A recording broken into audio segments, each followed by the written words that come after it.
안녕하십니까. 연예가 이슈와 화제, 비하인드를 쏙쏙 꺼내서 풀어보는 강희롱의 클로즈업입니다. 오늘은 NHK 홍백가합전에 우리 한류 아이돌들이 무더기로 출연한다는 소식, 그리고 거기에 딸려있는 비하인드, 일본의 현지의 상황, 어떤 상황인지 궁금해서 그 얘기를 좀 풀어볼까 합니다. 오늘 이 얘기를 함께 해줄 특별한 게스트를 초대했습니다. 바로 옆에 계신 서현덕 대표입니다. 네, 안녕하세요. 네. 서현덕 대표는 국내에서 공연도 많이 하시고 또 일본 대중문화에 대해서 굉장히 해박한 시기 갖고 있으시고 이렇게 바쁘신 중에 나오셔서 감사드리고요. NHK 홍백가합전 하면 뭐 아시는 분도 많지만 뭔지 좀 간단하게 좀 말씀해 주신다면은. 그 NHK 하면 우리나라로 치면 KBS. 네, 그렇죠. 공영방송이죠. 네, 그 이제 국민들이 이제 시청료를 내고 보는. 그래서 네. NHK 홍백가요제는 일본을 대표하는 그 음악 프로그램, 음악 그렇죠. 프로그램. 네. 그래서 원래는 최초에는 1951년도에 최초에는 라디오에서 출발을 했는데 원래 1월 1일 날 했는데 NHK 텔레비전이 생기면서 연말로 옮겨졌어요. 연말에서 새해로 넘어가는 시간에 하는 거죠. 네네네. 그래서 올해가 74회째입니다. 굉장히 유서 깊은. 네네. 그리고 지금까지 단 한 번도 연기를 하거나 늦추거나 네, 그런 적이 없는. 네네. 그리고 이제 1971년도에 기네스북에 오른 최장 음악 프로그램으로서 이렇게 NHK 홍백가합전 그러면 과거에 또 우리도 간간히 개원숙 씨라든가 김연자 씨가 일본에서演歌가수 활동할 때 연말 홍백가합전에 출전했다는 그 소식이 굉장히 저도 그런 뉴스를 많이 다뤘고 국내에서는 관심이 큽니다. 여기에 올해 무려 한류 아이돌 스타들이 4팀, 순수하게 한류 팀만 4팀. 이번에 지금 출연한 K-pop 스타들이 이렇습니다. 미사모, 트와이스 유닛 팀이죠. 유닛으로 이렇게 쪼개서 지금 활동을 하는데 거기에 미사모라고 있습니다. 미나사나 모모. 이 한 팀이 있고요. 세븐틴, TMA, 제가 진행했던 TMA에서 대상 받았던 세븐틴, 그리고 스트레이키즈 대단합니다. 올해 600만 장인가 음반이 팔렸죠. 그리고 르세라핌. 이렇게 4팀입니다. 순수 한국의 아이돌 팀 4팀이고, 그리고 일본 관련 CJ ENM에서 오디션 형태로 발굴했죠. 그렇죠. 네. JO1. 예, 프로듀스 101을 그렇습니다. 일본판으로 만드는 거죠. 맞습니다. JO1도 거기에 출전을 하고 또 있습니다. JYP죠. 박진영 씨가 일본에서 오디션 형태로 만들어서 탄생시킨 팀 니쥬라고 있습니다. 니쥬는 일본에서 굉장히 유명하죠. 네, 니쥬는 지금 올해로 4번째. 네. 이렇게 한류 관련을 포함하면 6팀이나 되는 겁니다. 정말 대단한 겁니다.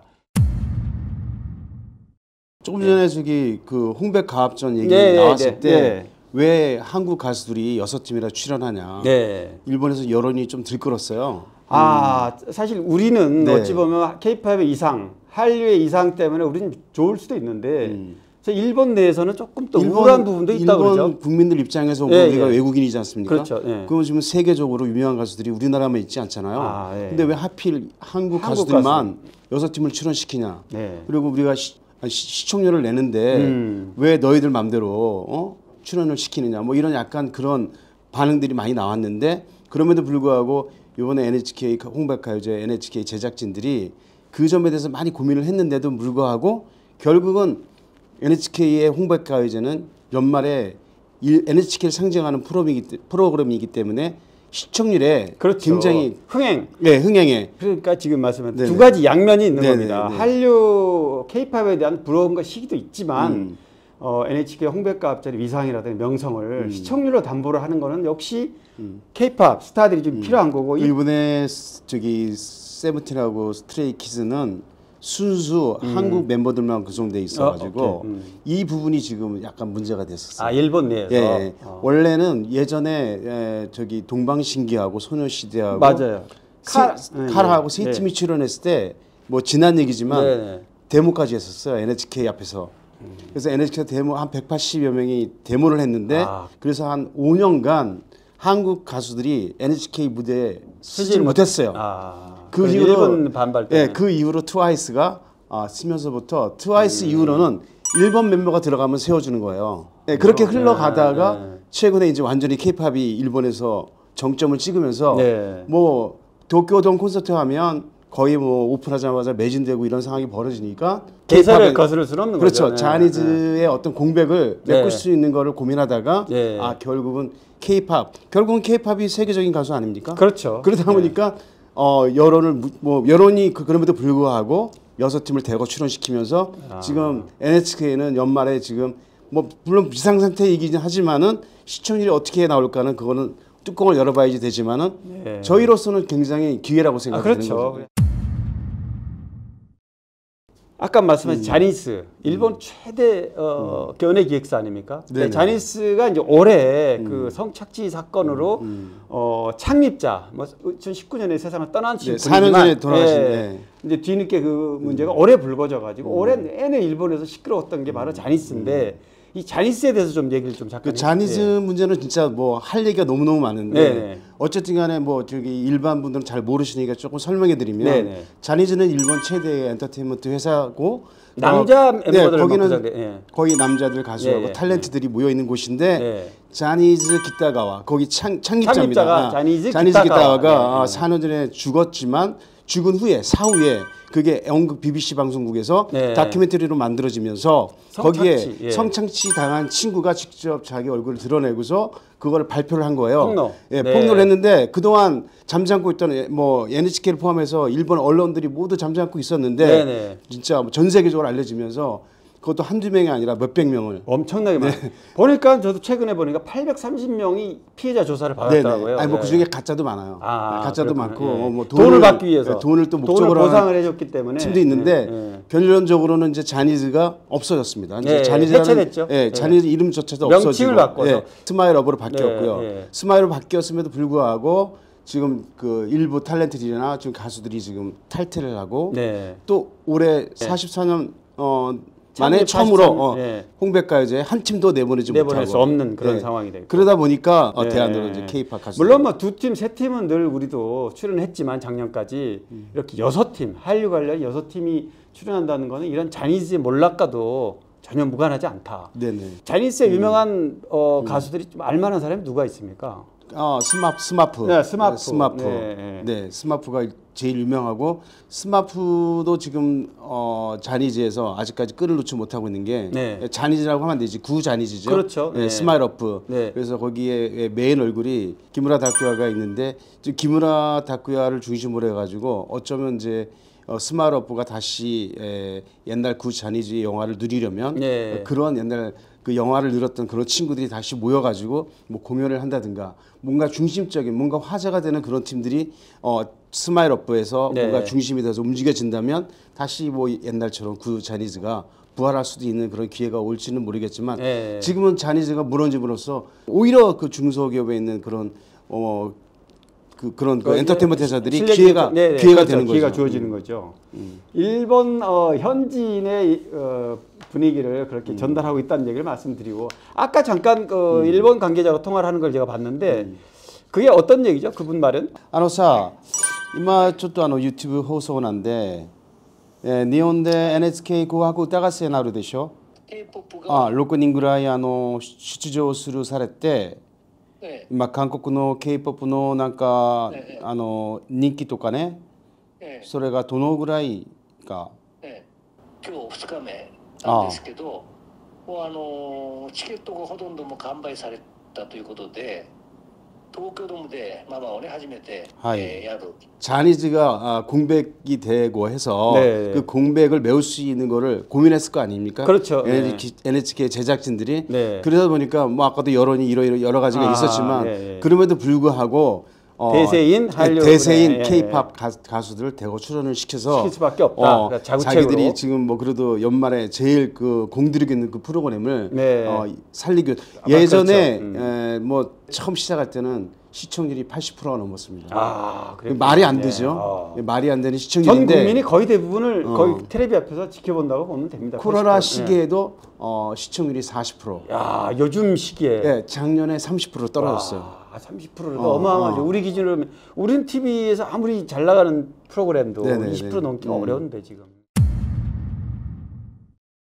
네, 올해가 74회나 되는 NHK 홍백가합전 정말 대단히 유명한 곳인데 여기에 과연 그러면 한류 우리 K-팝 가수들이 그냥 출연할 수 있을까? 절대 그렇지 않다고 그럽니다.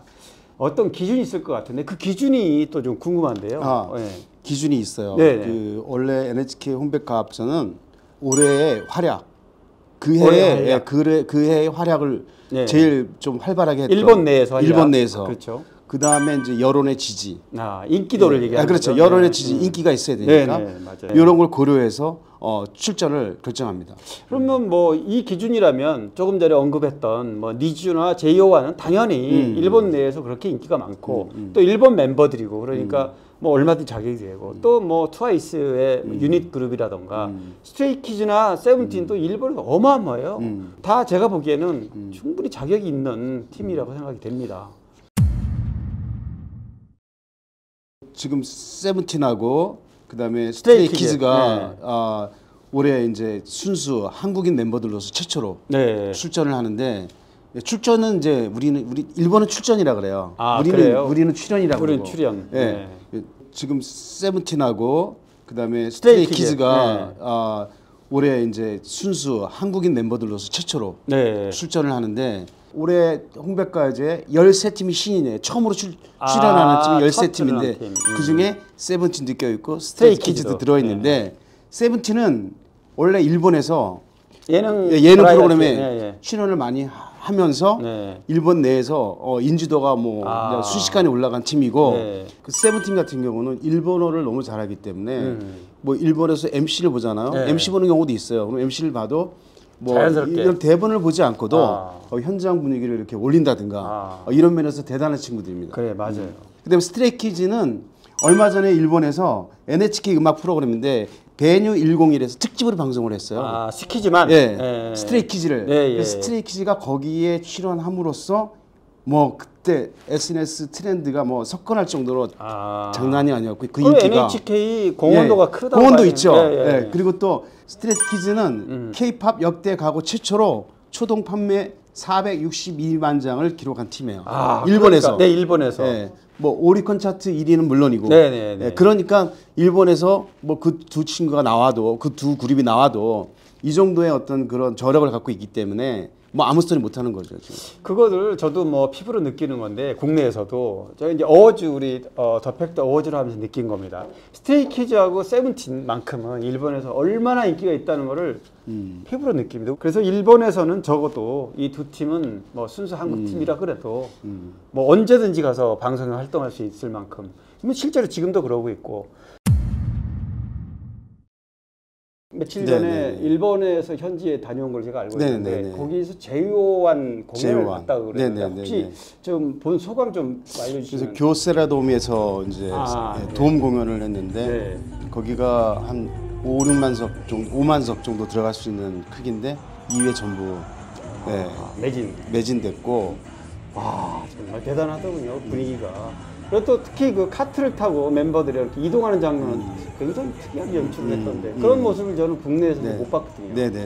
근데 이제 우리나라도 이제 그런 연출을 좀 많이 하는데 제이오와는 11명이 전부 일본 사람이고 일본 멤버고 어떻게 보면 그 친구들은 일본 멤버지만 영어는 어떻게 보면 K-팝에 좀 가까운 친구들. 한국의 K-팝하고 일본의 J-팝이 융합을 해서 만들어낸 어떻게 보면 진짜 최초라고 할 수 있는 우리 CJ 쪽에서 뭐 니즈도 있고 뭐 있지만은 좀 이 팀은 특별한 게 좀 있는 것 같아요. 어떤 점에서 특별합니까? 제가 좀 설명을 하자면 제이오완 탄생부터가 일본의 요시모토 하면 일본의 뭐 가장 유명한 프로덕션이죠. 뭐 진짜 뭐 엔터사 일본의 어떤 그 연예인들은 뭐 거의 그 스포츠스타라든지 엄청나게 많이 그쪽에 그 소속되어 있는 그런 요시모토가 심혈을 기울여서 CJ E&M하고 우리 한국 CJ E&M하고 합작을 해서 라포네라는 회사를 만들었어요. 그 라포네에 지금 현재 소속이 되어 있는 가수가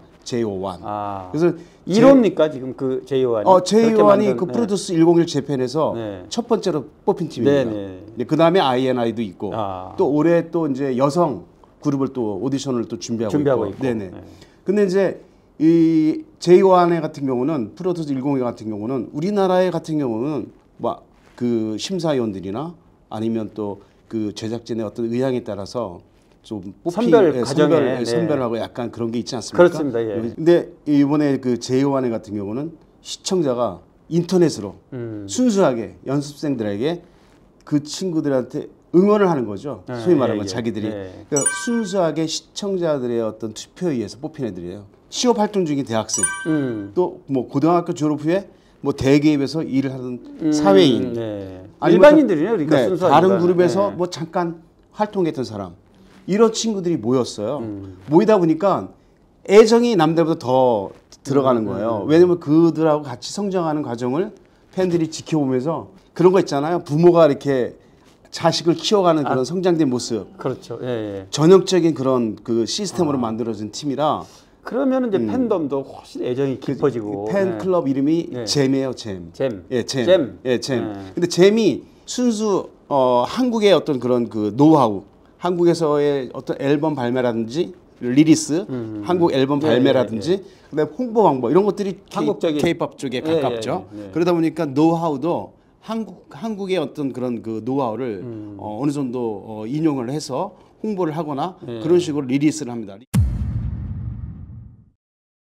사실 뭐 홍백가합전에 출전하는 우리 아이돌을 짚어보면서 지금 궁금한 부분이 지금 K-팝이 전 세계적으로 정말 선두에 달리고 있는데 앞으로 이런 그러니까 뭐 한국에서 어떤 아이돌 팀을 만드는 것도 있지만 한국의 제작진이 일본에 가서 일본 멤버들을 구성해서 하는 이런 방식. 이제 어떻게 보면 중간 상황이 지금 벌어지고 있잖아요. 향후에 어떤 방식으로 이런 팀들이 만들어질 것 같아요? 지금 강국장님도 잘 알다시피 니즈도 마찬가지고 J1도 마찬가지고 이런 식으로 한국에 있는 K-팝과 J-팝이 융합해서 만든 게 그래서 탄생한 게 J01 지금 XG라고 있는데 XG. 그 친구들이 K-팝에 대한 어떤 그런 위상이 지금 높아지고 그러다 보니까 데뷔를 한국에서 하는 거예요. 아예. 예, 데뷔를. 그러니까 한국에서 연습을 하고 한국에서 모든 걸 한국식으로 다 가르쳐 가지고 한국에서 데뷔를 시켜서 그래서 일본으로 진출을 그렇죠. 하는 그래야지만이 뭔가 이렇게 글로벌화되고 그다음에 또 뭔가 또 자신도 있고 그런 식으로 이제 지금 흘러가는 분위기예요, 지금이. 네, 맞습니다. 그러니까 이제 K-팝의 이상이 높아졌다는 얘기 지금 하고 싶은데 그렇죠. 사실 그렇습니다. 왜냐하면 미국이나 일본에서도 현지에서 K-팝 한국에서 데뷔해서 한국에서 인기가 있으면 당연히 일본이나 아시아나 뭐 전 세계에서 인기를 몰이를 하기 때문에 지금 그런 방식을 일본에서도 아마 선호하지 않을까 생각하네요. 네, 올해 LHK 홍백가합전에 우리 대한민국 아이돌 팀과 또 우리 한류 관련 아이돌 포함해서 6팀이 출전한다는 얘기, 그리고 일본의 자니스 거대 기획사죠. 몰락과 해체 과정을 옆에 계신 서현덕 대표와 아주 생생하게 살펴봤습니다. 네, 오늘 함께해 주셔서 고맙습니다. 감사합니다. 네.